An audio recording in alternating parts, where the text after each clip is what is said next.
ಬೆಂಗಳೂರು ನಗರ ಬೆಳೆದಿದೆ ನೋಡ ಸಂಸ್ಕೃತಿ ಕಲೆಗಳ ಹೆಮ್ಮೆಯ ನಗರ ಕಣ್ಣಿಗೆ ಕಾಣುವ ಅಂದದ ಸೌಧ ಕನ್ನಡ ನಾಡಿನ ವಿಧಾನಸೌಧ ಬೆಳೆದಿದೆ ನೋಡ ಬೆಂಗಳೂರು ನಗರ. ದಿವಂಗತ ಹಿರಿಯ ಸಾಹಿತಿ ನಿರ್ದೇಶಕ ಸಿ.ವಿ. ಶಿವಶಂಕರ್ ಅವರ ಸ್ಮರಣಾರ್ಥವಾಗಿ ಸಿ.ವಿ. ಶಿವಶಂಕರ್ ಕಲಾ ಪ್ರತಿಷ್ಠಾನ ವತಿಯಿಂದ ಭವ್ಯ ಕಾರ್ಯಕ್ರಮವನ್ನು ಆಯೋಜಿಸಲಾಯಿತು. ಈ ಕಾರ್ಯಕ್ರಮಕ್ಕೆ ಕನ್ನಡ ಚಿತ್ರರಂಗ ಹಾಗೂ ಸಾಂಸ್ಕೃತಿಕ ಕ್ಷೇತ್ರದ ಅನೇಕ ಗಣ್ಯರು, ಕಲಾವಿದರು ಮತ್ತು ಅಭಿಮಾನಿಗಳು ಸಾಕ್ಷಿಯಾದರು.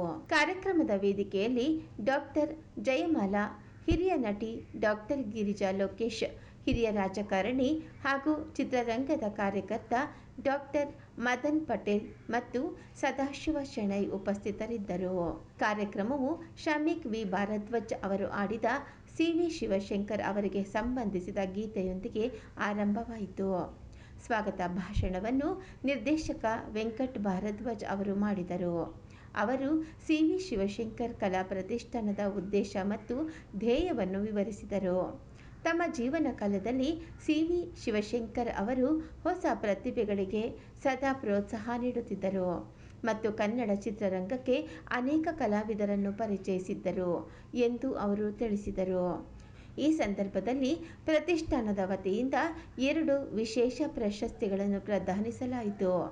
ಕವಿರಾಜ್ ಅವರಿಗೆ ಭರವಸೆಯ ಬರಹಗಾರ ಪ್ರಶಸ್ತಿ ಹಾಗೂ ಸಂದೀಪ್ ಸುಂಕದ್ ಅವರಿಗೆ ನಿಷ್ಣಾತ ನಿರ್ದೇಶಕ ಪ್ರಶಸ್ತಿ ನೀಡಿ ಗೌರವಿಸಲಾಯಿತು.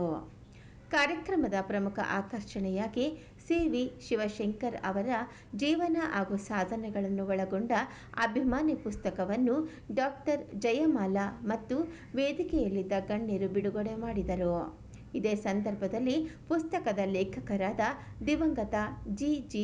ನಾಗರಾಜ್ ಅವರ ಪತ್ನಿ ಕೃಷ್ಣವೇಣಿ ನಾಗರಾಜ್, ನೈಋತ್ಯ ಪತ್ರಿಕೆಯ ಸಂಪಾದಕರಾದ ಅರುಣ್ ಹೊಸಕೊಪ್ಪ ಹಾಗೂ ಪುಸ್ತಕದ ವಿನ್ಯಾಸಕಾರರಾದ ಈಶ್ವರ್ ಬಡಿಗೇರ್ ಅವರನ್ನು ಸನ್ಮಾನಿಸಲಾಯಿತು. ಕಾರ್ಯಕ್ರಮದಲ್ಲಿ ಮಾತನಾಡಿದ ಸದಾಶಿವ ಶೆಣೈ ಅವರು ಸಿ.ವಿ. ಶಿವಶಂಕರ್ ಅವರ ಜೀವನ ಹೋರಾಟವನ್ನು ಸ್ಮರಿಸಿದರು.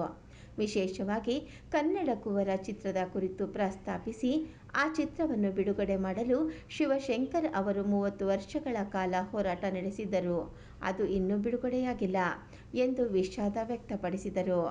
ಹಿರಿಯ ನಿರ್ದೇಶಕರ ಬಿಡುಗಡೆ ಆಗದ ಚಿತ್ರಗಳಿಗೆ ಅವಕಾಶ ಕಲ್ಪಿಸಬೇಕೆಂದು ಅವರು ಡಾಕ್ಟರ್ ಜಯಮಾಲಾ ಅವರಿಗೆ ಮನವಿ ಮಾಡಿದರು. ಡಾಕ್ಟರ್ ಗಿರಿಜಾ ಲೋಕೇಶ್ ಅವರು ತಮ್ಮ ಬಾಲ್ಯದ ನೆನಪುಗಳನ್ನು ಹಂಚಿಕೊಂಡು 12ನೇ ವಯಸ್ಸಿನಲ್ಲಿ ಸಿ.ವಿ. ಶಿವಶಂಕರ್ ಅವರ ಬಳಿ ನೃತ್ಯ ಕಲಿತ ದಿನಗಳನ್ನು ಸ್ಮರಿಸಿದರು. ಅವರ ಪ್ರಾಮಾಣಿಕತೆ, ಸಮಯ ಪಾಲನೆ ಹಾಗೂ ಸರಳತೆಯನ್ನು ಕೊಂಡಾಡಿದರು. ಡಾಕ್ಟರ್ ಮದನ್ ಪಟೇಲ್ ಅವರು ಸಿ.ವಿ. ಶಿವಶಂಕರ್ ಅವರ ಹೆಸರಿನಲ್ಲಿ ರಸ್ತೆ ನಾಮಕರಣ ಮಾಡುವ ಪ್ರಸ್ತಾವನೆ ಕಳೆದ 2 ವರ್ಷಗಳಿಂದ ಬಾಕಿ ಇದ್ದು, ಅದನ್ನು ಶೀಘ್ರ ಜಾರಿಗೆ ತರಲು ಸರ್ಕಾರಕ್ಕೆ ಪತ್ರ ಬರೆಯುವಂತೆ ಡಾಕ್ಟರ್ ಜಯಮಾಲಾ ಅವರಿಗೆ ಮನವಿ ಮಾಡಿದರು. ಡಾಕ್ಟರ್ ಜಯಮಾಲಾ ಅವರು ತಮ್ಮ ಭಾಷಣದಲ್ಲಿ ಸಿ.ವಿ. ಶಿವಶಂಕರ್ ಅವರ ಕನ್ನಡ ಚಿತ್ರರಂಗದ ಕೊಡುಗೆಗಳನ್ನು ಸ್ಮರಿಸಿದರು. ರಸ್ತೆ ನಾಮಕರಣದ ವಿಷಯವಾಗಿ ಸರ್ಕಾರಕ್ಕೆ ಪತ್ರ ಬರೆಯುವುದಾಗಿ ಭರವಸೆ ನೀಡಿದರು.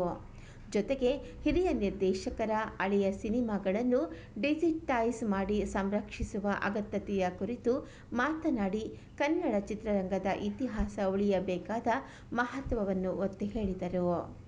ಕವಿರಾಜ್ ಮತ್ತು ಸಂದೀಪ್ ಸುಂಕದ್ ಅವರಿಗೆ ಸ್ಮರಣಿಕೆ ಹಾಗೂ ನಗದು ಬಹುಮಾನಗಳೊಂದಿಗೆ ಸಿ.ವಿ.ಎಸ್. ಪ್ರಶಸ್ತಿಯನ್ನು ಪ್ರದಾನಿಸಲಾಯಿತು.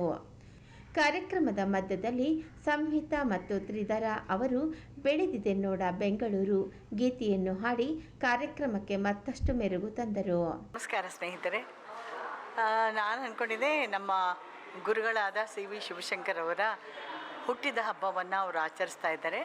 ಅದಕ್ಕೆ ನಮ್ಮನ್ನೆಲ್ಲ ಕರೆದಿದ್ದಾರೆ, ತಿಂಡಿ ಕೊಟ್ಟರು, ಒಳ್ಳೆ ಕಾಫಿ ಕೊಟ್ಟರು, ಕುಡಿದ್ವಿ. ಅವರ ನೆನಪನ್ನು ಮಾಡ್ಕೊಳ್ಳೋದು ಅನ್ನೋ ಒಂದು ಸಂಭ್ರಮ ಅಂತ ಅಂದ್ಕೊಂಡಿದ್ದೆ. ನನಗೆ ಸನ್ಮಾನ ಮಾಡ್ತಿದ್ದಾರೆ ಅಂತ ನನಗೆ ಗೊತ್ತಿಲ್ಲ, ಖಂಡಿತ ನನಗೆ ಗೊತ್ತಿಲ್ಲ. ಬಟ್ ನನಗೆ ಅವರು ಗುರುಗಳಾಗಿ ದೊರೆತದ್ದು ನನ್ನ ಪುಣ್ಯ ಅಂತ ನಾನು ಅಂದ್ಕೊಂಡಿದ್ದೀನಿ. ನಿಜವಾಗ್ಲೂ ನಮ್ಮ ಮಾಸ್ಟ್ರು ಒಬ್ಬ ಕನ್ನಡ ಕುವರ ಅಂತ ಹೇಳ್ಬೋದು.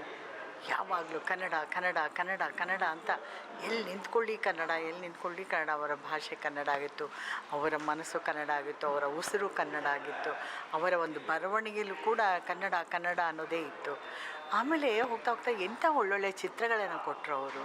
ನಿಮಗೆ ಗೊತ್ತಿಲ್ಲ, ಮನೆ ಕಟ್ಟಿ ನೋಡು ಅನ್ನೋದು ಒಂದು ಚಿತ್ರ, ಅದಕ್ಕೆ ನಮ್ಮ ತಂದೆ ಕೂಡ ಒಬ್ಬ ಪಾಲುದಾರರಾಗಿದ್ದರು.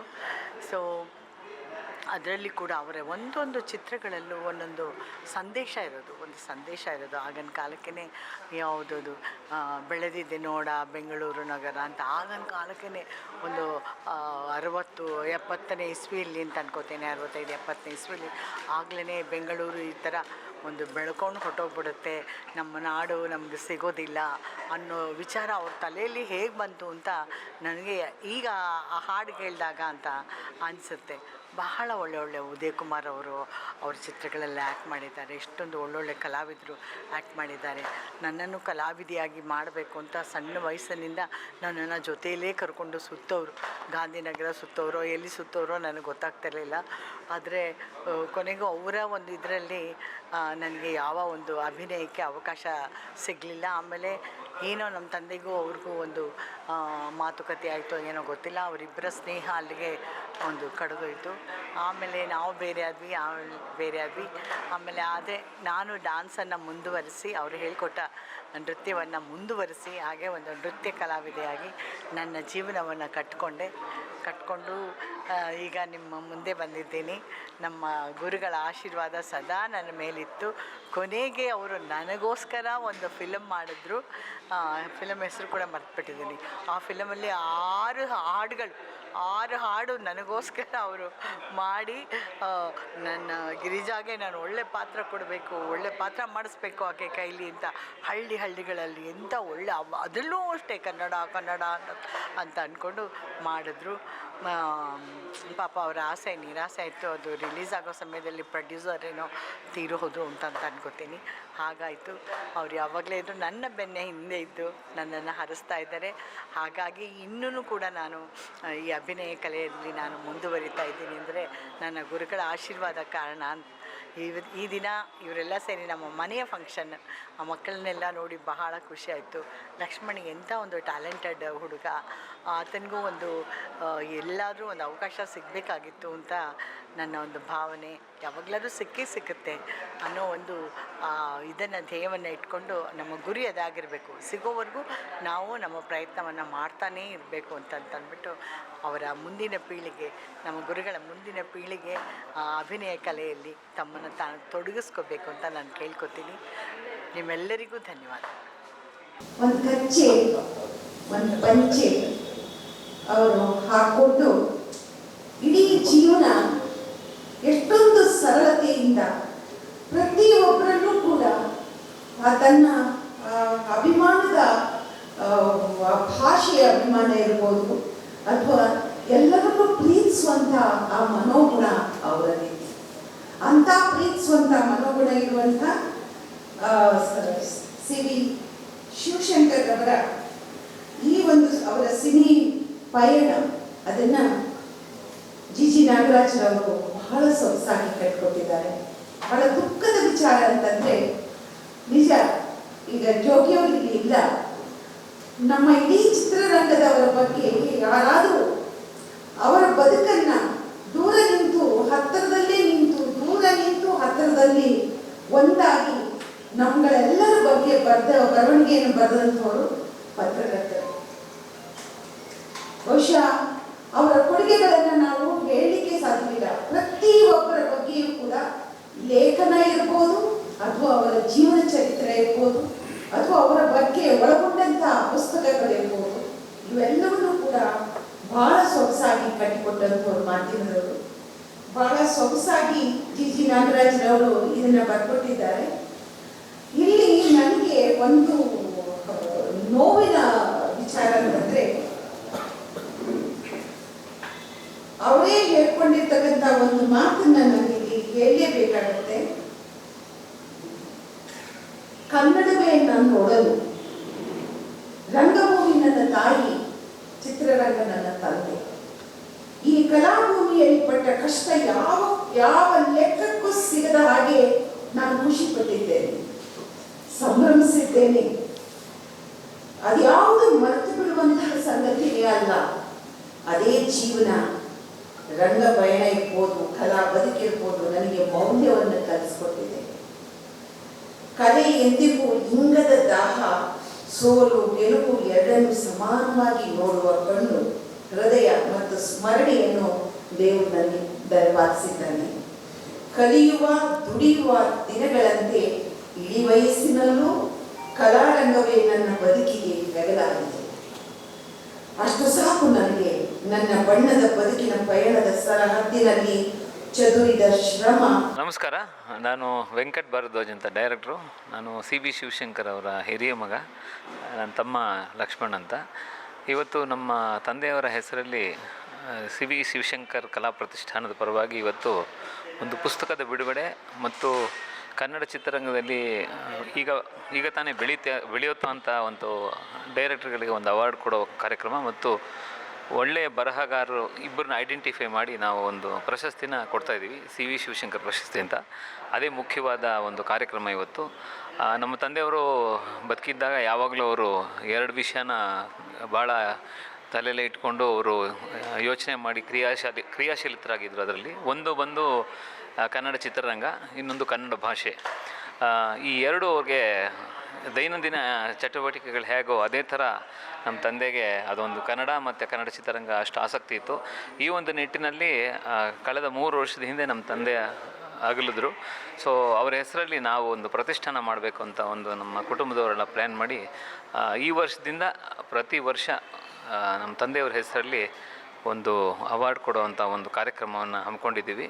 ಸೊ ಹಾಗಾಗಿ ನಿಮ್ಮೆಲ್ಲರ ಮಾಧ್ಯಮದ ಮಿತ್ರರ ಸಹಕಾರ ಇರಲಿ. ಯಾಕಂದರೆ ಇವತ್ತಿಂದ ನಾವು ಮೊದಲನೇ ಹೆಜ್ಜೆ ಇಡ್ತಾ ಇದ್ದೀವಿ ಕನ್ನಡ ಚಿತ್ರರಂಗದಲ್ಲಿ ಸೇವೆ ಮಾಡಿದವ್ರಿಗೆ ಮತ್ತು ಮುಂದೆ ಬರುವಂಥ ಕನ್ನಡ ಚಿತ್ರರಂಗದ ಯುವ ಪೀಳಿಗೆ ಟೆಕ್ನಿಷಿಯನ್ಸ್ ಯಾರಿಗೆ ಅವ್ರನ್ನೆಲ್ಲ ಗುರುತಿಸಿ ಒಂದು ಅವಾರ್ಡ್ ಕೊಡುವಂಥ ಕಾರ್ಯಕ್ರಮವನ್ನು ನಾವು ಪ್ಲ್ಯಾನ್ ಮಾಡ್ಕೊಂಡಿದ್ದೀವಿ. ಅದೇ ಇದು ಸದ್ಯಕ್ಕೆ ಇವಾಗ ನಾವು ಶುರು ಮಾಡ್ತಾ ಇರೋದು ಇಬ್ಬರಿಗೆ, ಒಬ್ಬರು ಪ್ರತಿಭಾವಂತ ಒಬ್ಬ ಯುವ ನಿರ್ದೇಶಕನಿಗೆ ಮತ್ತು ಚಾಲ್ತಿಯಲ್ಲಿರೋ ಅತ್ಯುತ್ತಮವಾದ ಬರಹಗಾರರಿಗೆ ನಾವು ಕೊಡ್ತಾಯಿದ್ದೀವಿ. ಮೊದಲನೇದಾಗಿ ಶಾಕಾಹಾರಿ ನಿರ್ದೇಶಕರಾದ ಸಂದೀಪ್ ಸುಂಕದ ಮತ್ತು ಕವಿರಾಜು ಇವರಿಬ್ಬರಿಗೆ ನಾವು ಪ್ರಶಸ್ತಿಯನ್ನು ಕೊಡ್ತಾಯಿದ್ದೀವಿ. ಇವಾಗ ಯಾವತ್ತಿದ್ರೂ ನಮ್ಮ ತಂದೆಯವರು ಬಹಳಷ್ಟು ಹೊಸ ಪ್ರತಿಭೆಗಳು ಎಷ್ಟು ಜನ ಇವತ್ತಿನ ದಿವಸ ಕನ್ನಡ ಚಿತ್ರರಂಗದಲ್ಲಿ ಸುಮಾರು ಜನನ ಮುಂದೆ ತಂದರು.